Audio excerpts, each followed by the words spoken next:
We need to be tuned in to where our students are at and to make moves that are pretty subtle at times and not be afraid to pivot and shift gears and lean into other things. Or if our students are taking a particular material and leaning in a particular direction, not to be worried about leaning in that direction with them because it might actually open up other curricular opportunities that deepen the work rather than derailing the work.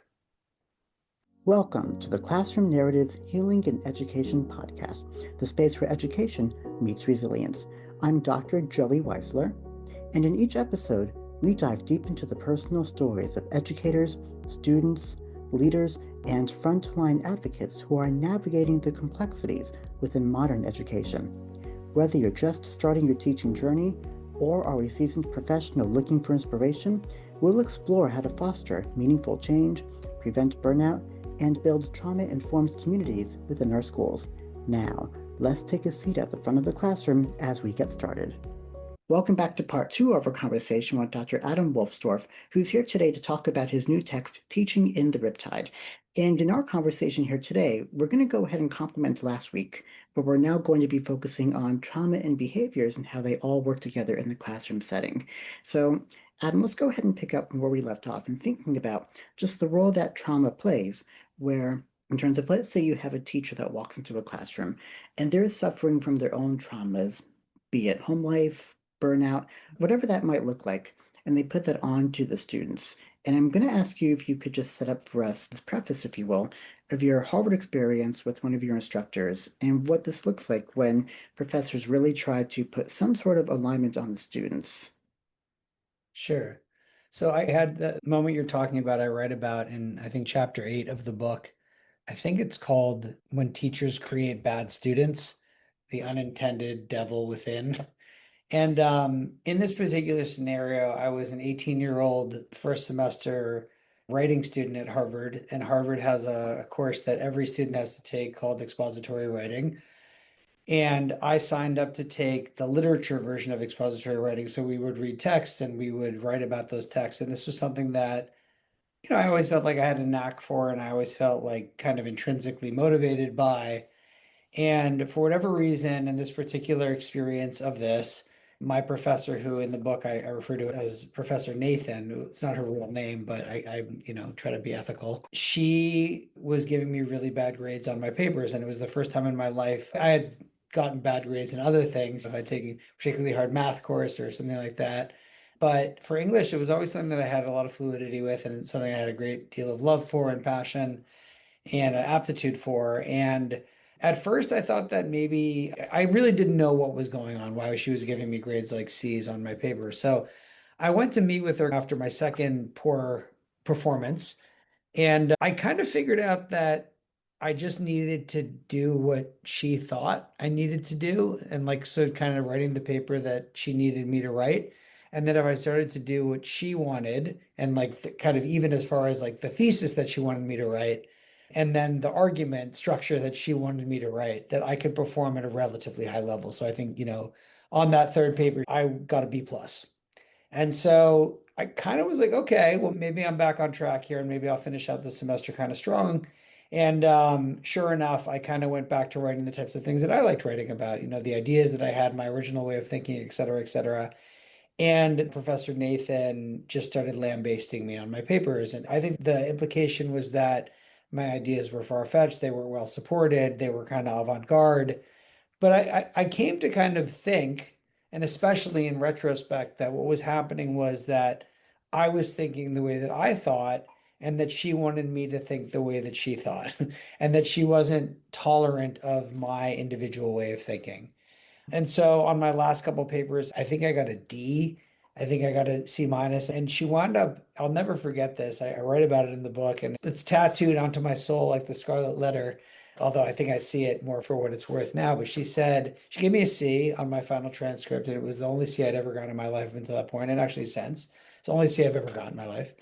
And she said, Adam, I can't insist that you retake this course because technically you passed, but I want you to know that I strongly encourage you to do so. And I highly recommend that you don't become an English major at Harvard because you don't have what it takes to make it in English at this school. And she literally wrote that on my final paper. And it was so stunning for me because I was 18 years old. I turned 19 at the top of the second semester. And it was like a stunning moment of feeling like, oh my God, like what is going on here?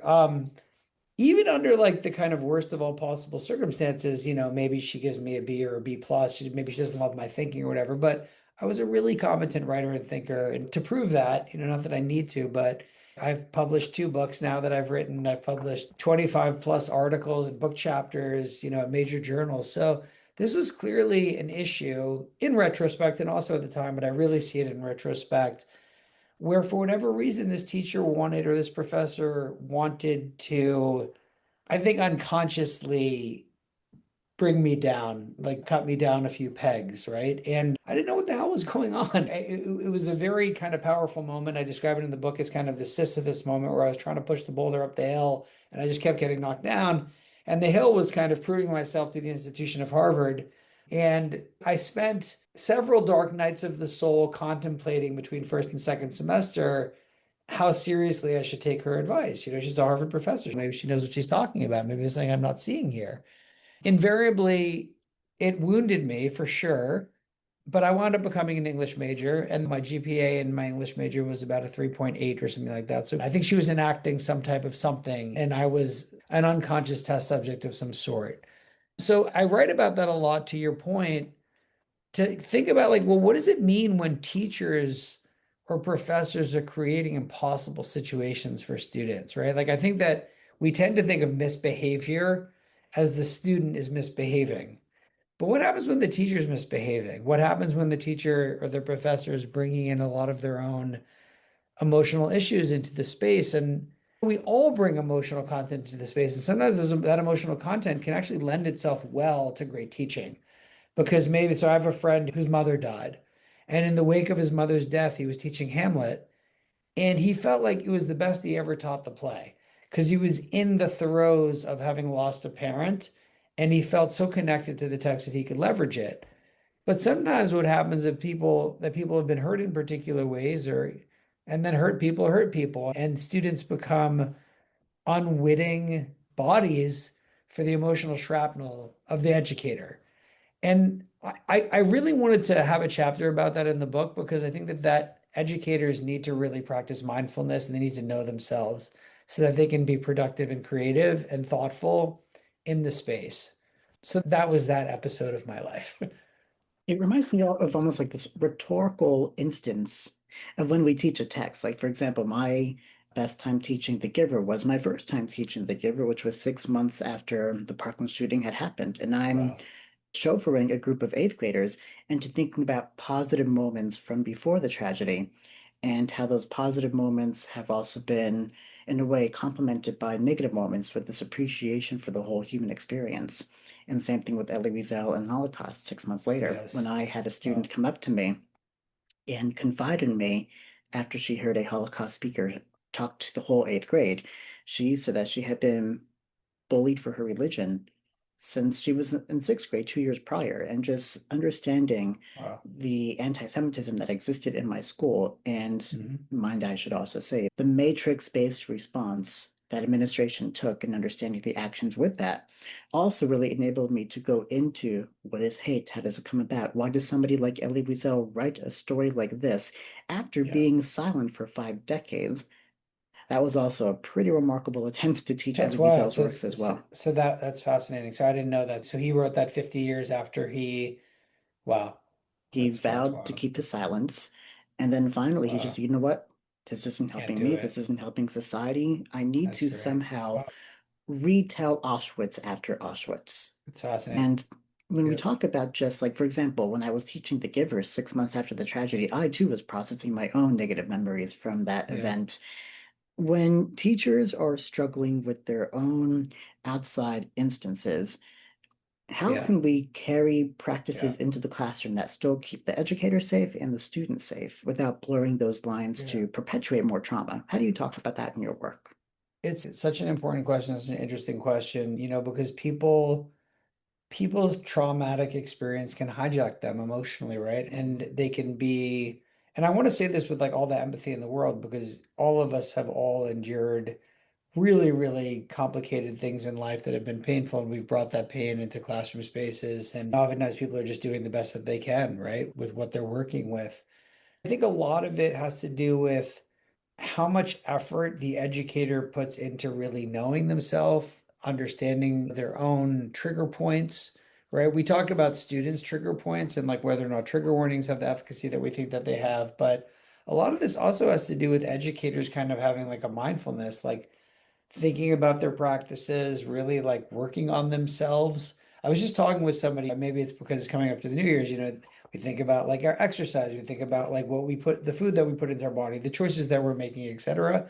If you're an educator, you're responsible for all these young minds on some level, right? Like when they're in your classroom, it's a really big responsibility. And it's not something that I think that good educators take lightly. Like, there's nothing innocent about teaching, right? It's political, it's emotional, and we have these things called grades that have a lot of power and potentially can shape and structure opportunities or non-opportunities for these students. So I think really like creating opportunities for educators to deliberately think about who they are in the space and what are they noticing in their students and what are they noticing in themselves, and especially when things are feeling kind of heated or they have really kind of strong opinions or reactions to particular students, to really try to unpack those charged moments. In the field of psychology, we talk about that as countertransference, right? This idea that in a therapeutic context, what is the therapist feeling in regards to a particular person that they're working with? Well, what are teachers feeling in regards to students that they're working with? Like, that professor, Dr. Nathan with me, if she had taken a moment or moments to really think about why she kind of needed to see me the way that she needed to see me, like what was occluding her perspective. And we all have blind spots. And it can be very helpful, I think, also to have conversations with your colleagues and kind of check yourself. Like, what happens if you have a particular frustration with a particular student? And students can be frustrated, right? So like many teachers or professors might be frustrated with the same student, but how about if you're an outlier? How about if like everybody's like, oh, I think it's a really good student, it's a really interesting student, and you have a particular envenomed response to them in some way? Well, maybe then it's a good opportunity to think about yourself a little bit, right? So like in a classroom, we're really siloed, but finding opportunities to process things with people in our community and check ourselves. And at times, rather than having like a big, overblown, powerful, kind of negative reaction to a student, knowing when maybe it's best to take a step back and to let the situation breathe. And maybe revisit it when we have a bit of a clearer head, where we're in a different state of mind.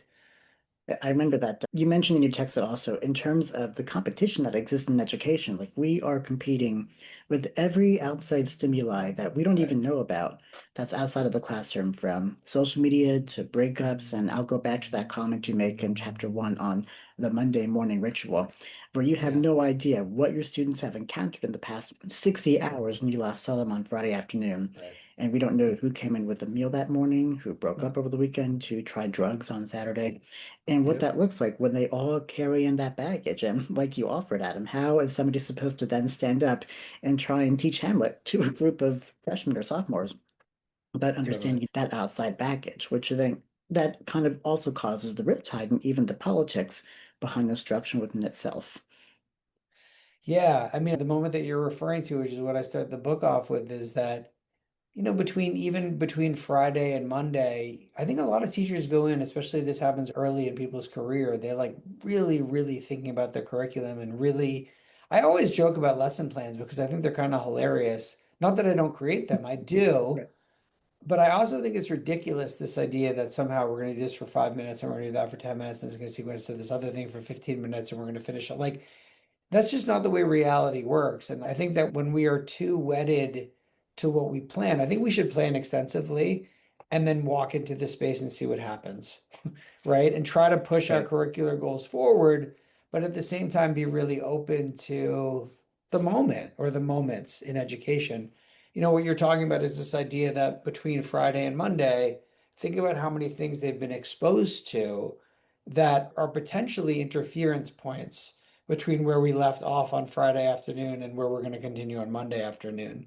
And I think that good educators pay a lot of thought to the psychological state.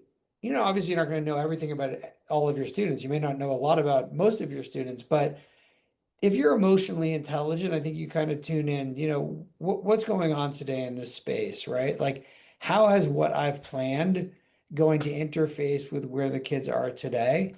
And to really read the room on a moment by moment basis in a similar way, I had a pretty extensive performance career before going into education. And when I was acting and performing or singing or whatever it was, I was at a feel for where my audience was at. And I think that as educators, we need to have that as well. We need to be tuned in to where our students are at and to make moves that are pretty subtle at times and not be afraid to pivot and shift gears and lean into other things. Or if our students are taking a particular material and leaning in a particular direction, not to be worried about leaning in that direction with them because sometimes people say, well, that's tangential. Well, it might be tangential for sure. It could also be something really fruitful that we hadn't prioritized, that for them might feel really valuable and actually might open up other curricular opportunities that deepen the work rather than derailing the work. Absolutely. And sometimes, as we said, the riptide is just coming from a group of people in the classroom saying, let's just stop, pause, and have a conversation that can then bring everything back on track once that discourse has been exchanged, which Right. kind of positions the classroom as like this contact zone, where as language is then exchanged and corresponded, it just reshapes the way that the setting looks in order for more people to become engaged. And when it comes to that engagement, we've also spoken in your text about just how we can get students to actually become a part of that conversation through their own responses. You, for example, use music in your classes, as do I. And I'm thinking of one of the best compliments I got at the end of the semester, because at the end of every term, I do final one-on-one meetings where I literally take time to meet with every single student in all my classes. So I met with 120 students between Thanksgiving and December 5th this year. Mm. And Wow. just one on one, I just get solicited advice, which is usually pretty similar, but it's weird because like they're all saying the same thing. They're consistent, but they don't know what everyone else said because they're private conferences, which is a Wow. really cool thing to know. And one piece of advice I got that was very consistent in one group at one of my schools from a community that had a pretty decent variety. And by that I mean they were all freshmen, but most of them came from other countries. I had a lot of students that came from Korea this semester in this particular class. And there were quite a handful where English was not their first language. And because of that, the level of silence was pretty high in the opening weeks for a class that really, really Yeah. encouraged or rather invited communication. But by the end of the course, there were a lot more people talking. And I would have students, whether the English was their first language or not. I had these students come into these meetings saying, Dr. Weisler, I don't know if you noticed, but you really got so and so to talk by the end, or this Wow. person has so much more to share. Do you realize that you created that space for them? That's awesome. I'm not sure how I did. I can suspect how I did, but it's like not enough to like replicate exactly A, B, Yeah. C, D, E. But I got that quite a bit where they said to me, how could you not be proud that by the final class round table, as we call it in December, you Yeah. got all these students talking who would sit there with their head down in August. Wow. And so, what are some different practices that we can get students to really find their Yeah. way out of the void, as we call it, my colleagues and I, where you're talking Yeah. into the void for 16 weeks where the silence is Yeah. deafening? Yeah, I mean, I could probably name it. I mean, I've never even seen you teach, but just having had a few conversations with you, I can probably sense that your students probably think, wow, this is a really nice guy who's peaceful, right? I think they know that you're not going to attack them. You're not looking to destroy them. You're looking to create opportunities for them for speech, right? I think they probably sense that in you.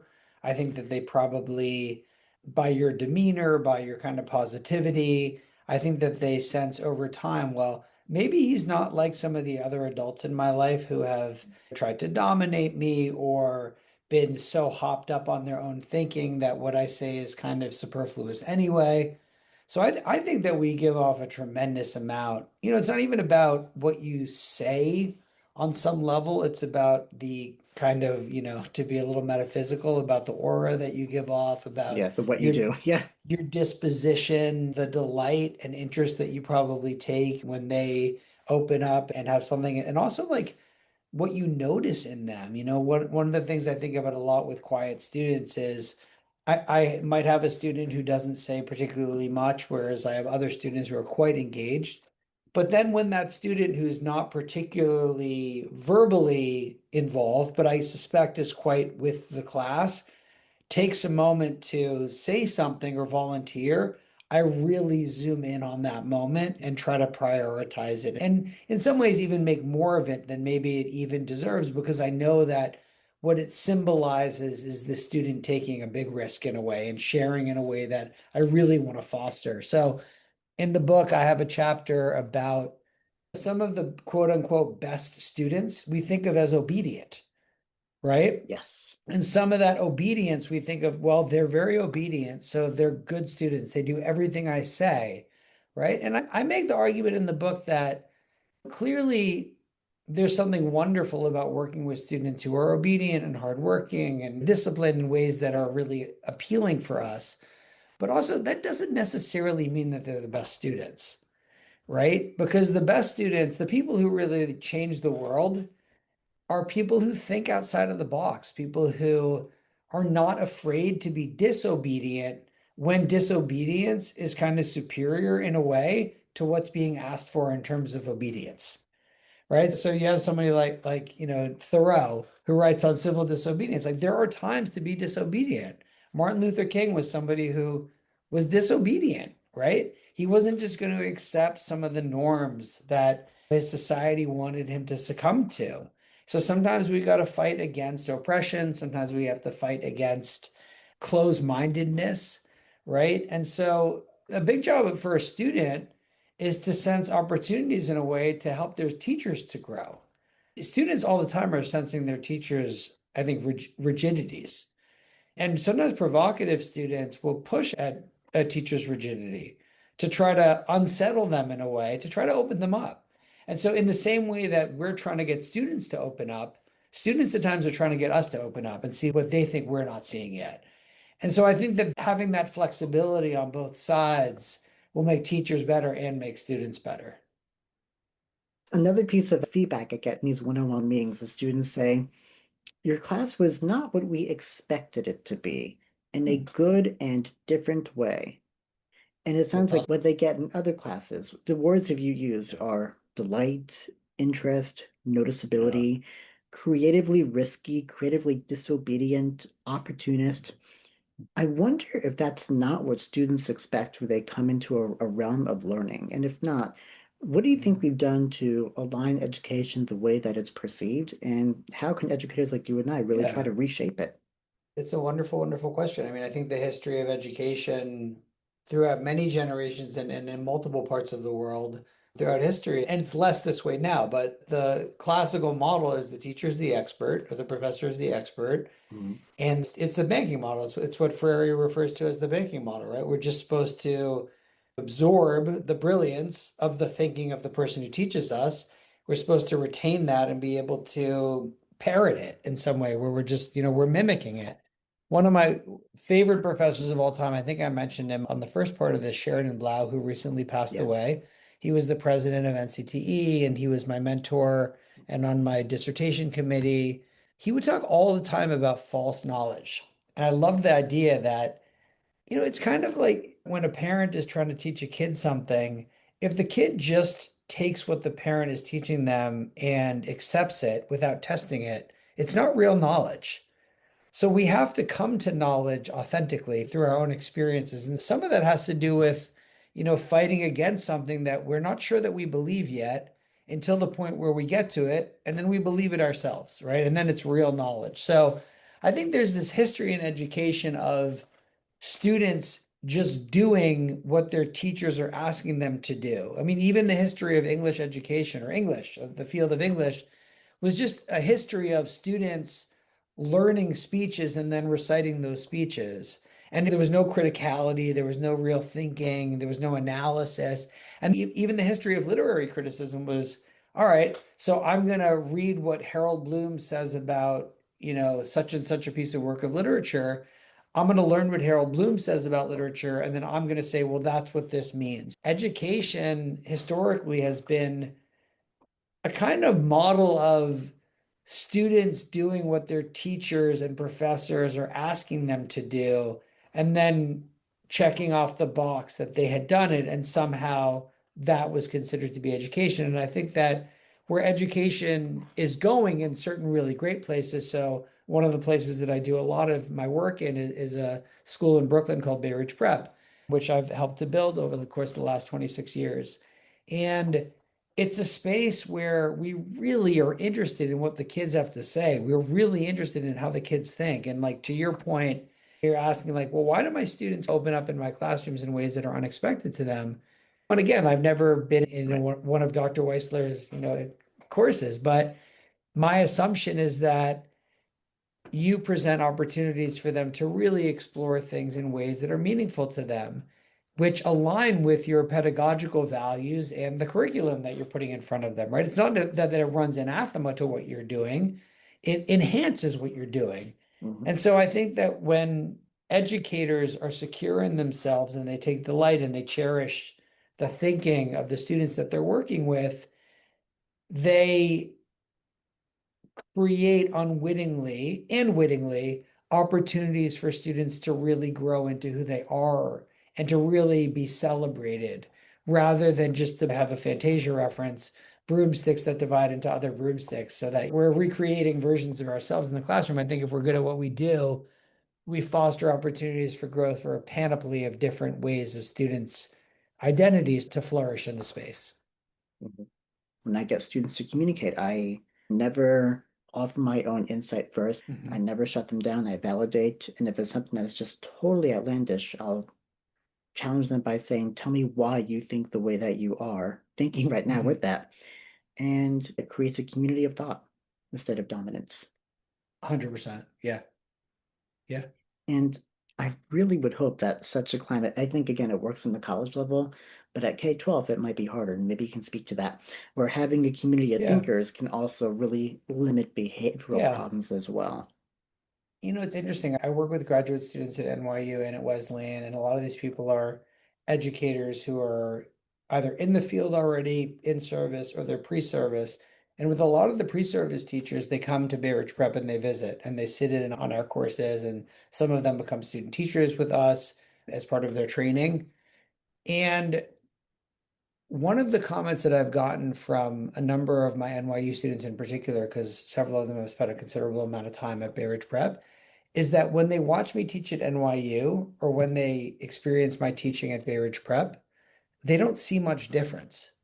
So that doesn't mean that I might need to frame something with a little bit more clarity for a group of adolescent students versus, college students or graduate students.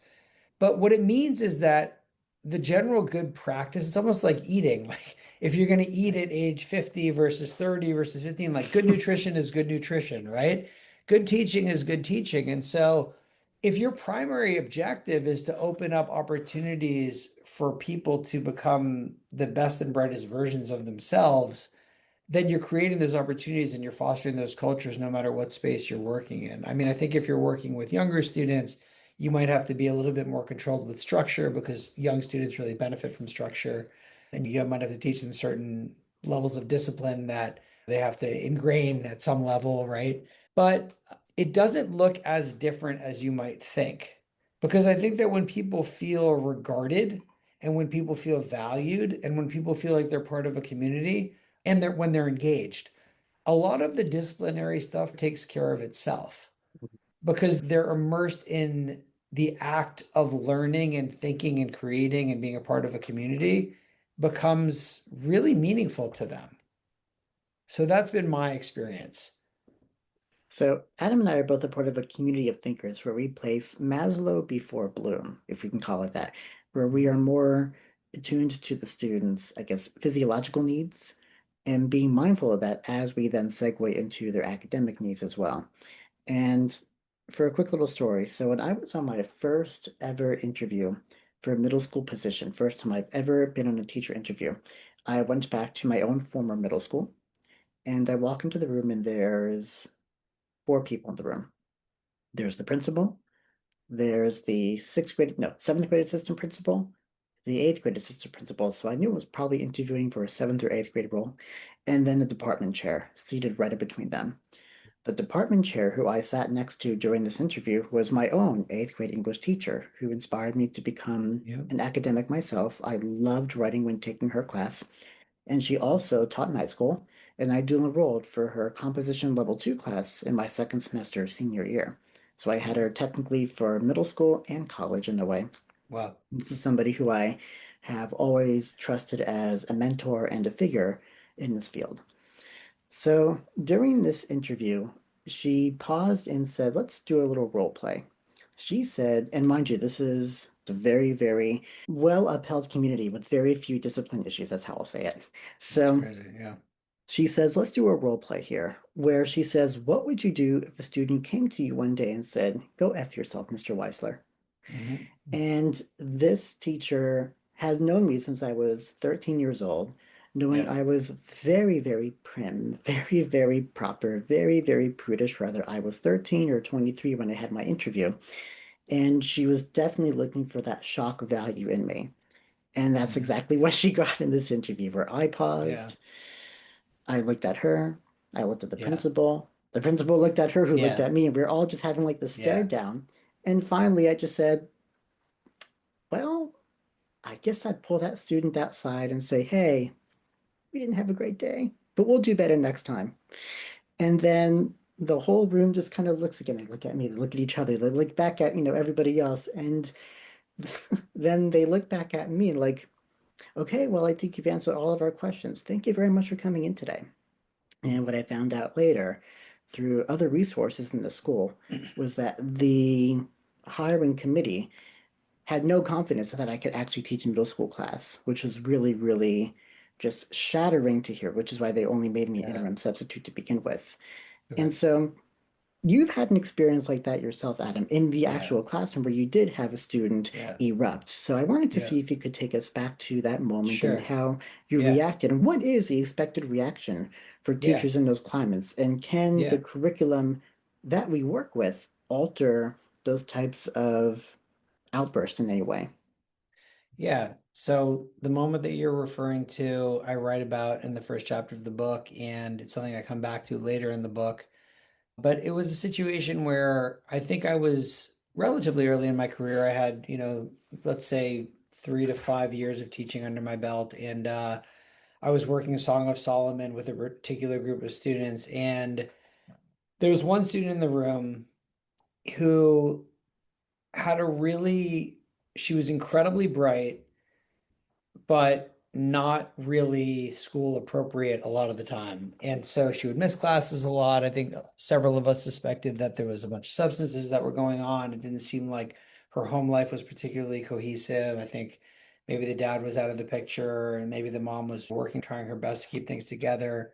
I think this particular student was involved with older men in not such appropriate contexts. But she was really bright and interesting, and she had good things to say when she wanted to. And then at other times, she showed up for class high, maybe, or really disinterested.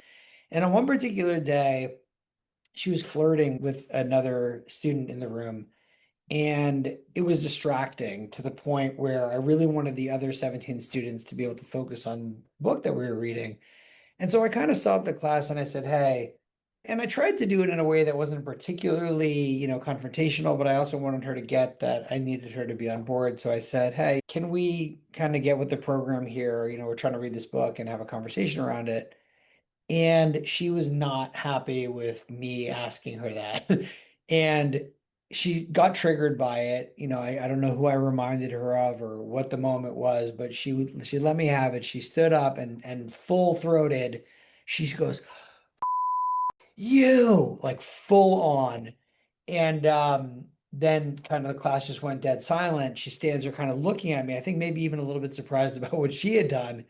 She then proceeds to march fervently towards the door, kicks over the trash can, opens the door, slams, and it goes down to the hallway. And it was this moment where I was completely unprepared for this. It was unlike anything I had experienced previous.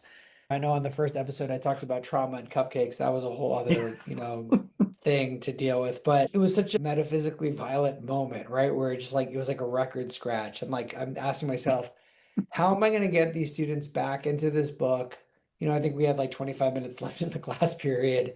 How am I going to make sure that the student who just went into the hallway is safe? Because she's obviously like in an emotionally intense state. How am I going to get a hold of myself? I'm not trying to like play this as though like everything was smooth, like back into euphoria. It wasn't like that at all. But the first thing I needed to do was I needed to make sure that she was okay because she had just left the room and I needed to check in. And so I did that a bit. I saw where she was in the hall, and then I also notified the school counselor to please check in with her. So that seemed like an important step.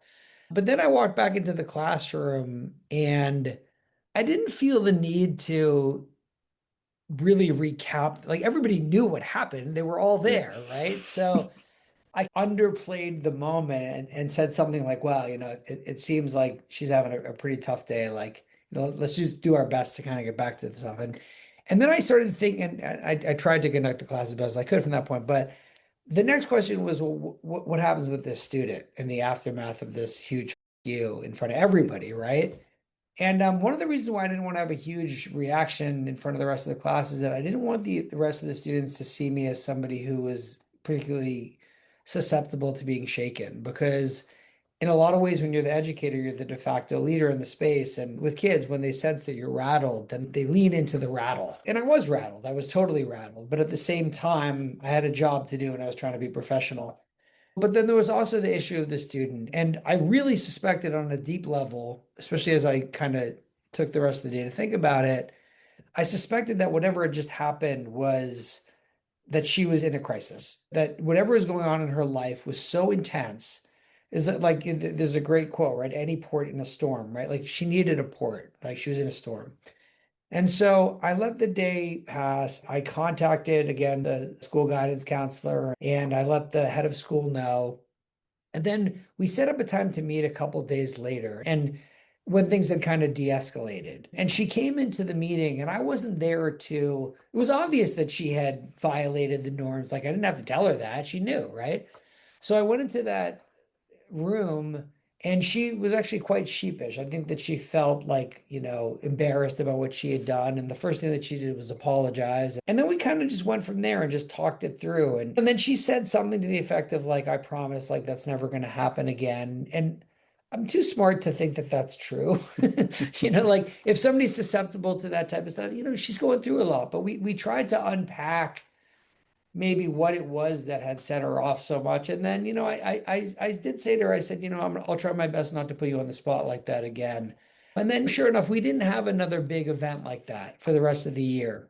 But I think that it's kind of like one of those moments where you're just about to write that email because you're really angry about something and you're going to write an email that is probably not the best thing to say. So you shelve the email and then, you send it next day or when you can be a little bit more calm. There's a term in psychology that maybe many of your listeners know called reflective functioning, right? It's how well can I process my own mind and my own reflective capacities when I'm emotionally triggered by something. And usually with most people, like if you're emotionally triggered by something, you might be hijacked by those emotions and incapable of responding reasonably to something.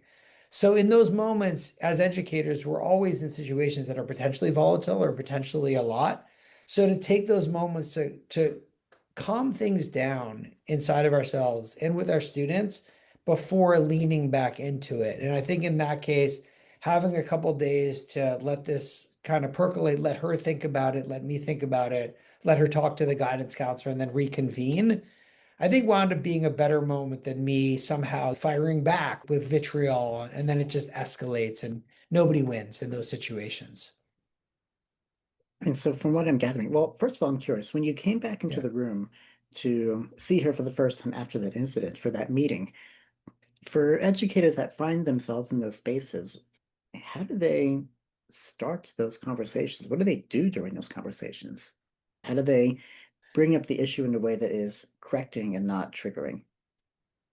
I think from the educator's perspective, it comes down to cooling down our own response, giving ourselves time and capacity. And like, first of all, after that moment with this student, this big FU moment, I unpacked that moment with three different people in my department, right? I unpacked it with the head of school, unpacked it with the guidance counselor, and then I unpacked it with a colleague who I had a really strong working relationship with, so that I was able to see it with more complexity, right? Like basically the band U2 has a great album. It's called How to Dismantle an Atomic Bomb, right? Yeah, Like sometimes as educators, we have to dismantle atomic bombs, right? We have to dismantle these moments. So if we can have more equanimity, if we can give ourselves a little bit of space from the moment before we go back in, we're going to go back in with a calmer perspective.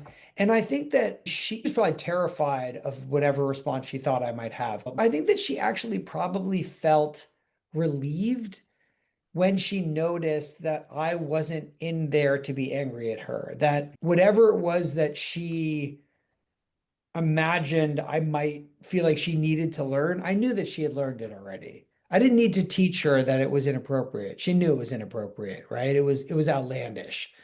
So I think that when she sensed, I think that I was coming at it from a constructive standpoint, trying to understand her side more and then see how we could work more productively going forward.